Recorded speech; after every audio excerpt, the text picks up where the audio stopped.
Hello, everyone. Melanie here. And today we're going to talk about the truth about the Great Resignation. I didn't realize there was actually a bit of a misunderstanding from some people about exactly what the Great Resignation or the Big Quit is, which is after post COVID, as COVID is starting to wane down, the amount of people that have quit their jobs or have said that they're going to be looking for a new job has far surpassed what we've seen in our history in many years.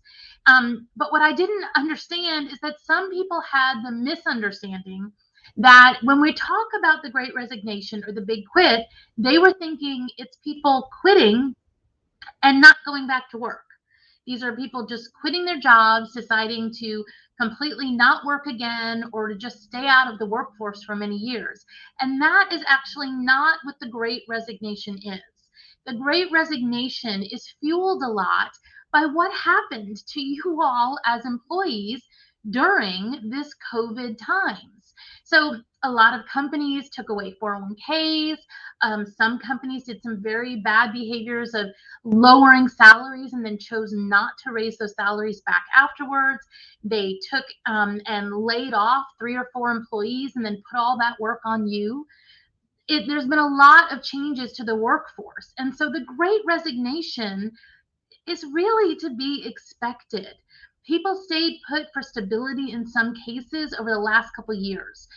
But now that there are options available and there are so many jobs available, they're looking at what's in the best interest of them.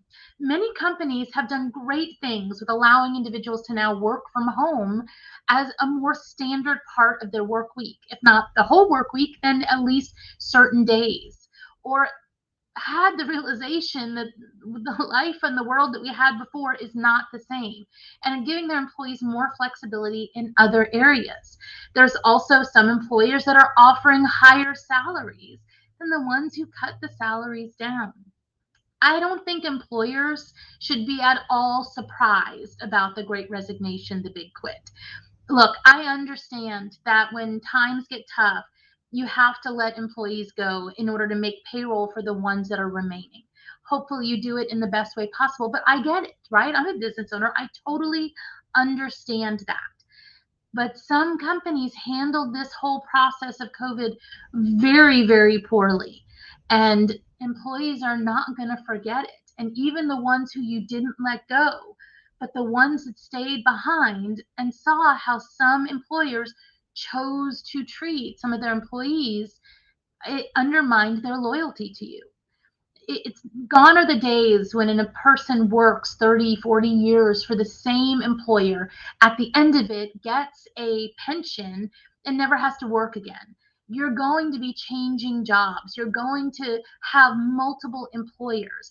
And in this market that we are in, the one that has to look out for your future and your best interest is you. And that is what is happening during the Great Resignation. People are reassessing their priorities, seeing if they're working for a company that holds the same values, the same work-life balance as they do, and if not, with so many positions that are coming available, starting to look at other opportunities. I'm not surprised and shocked, and companies you shouldn't be either, by the amount of employees switching.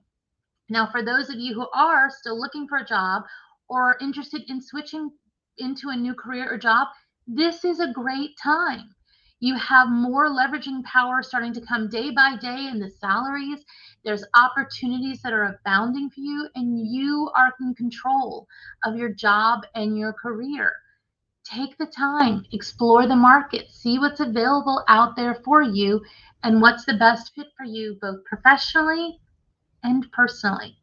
If you have any questions about the Great Resignation or the Big Quit, put them down below in the comments. I read each and every one and would love to have the opportunity to talk back and forth with you about this phenomena. As always, thanks for watching, and I'll see you next time.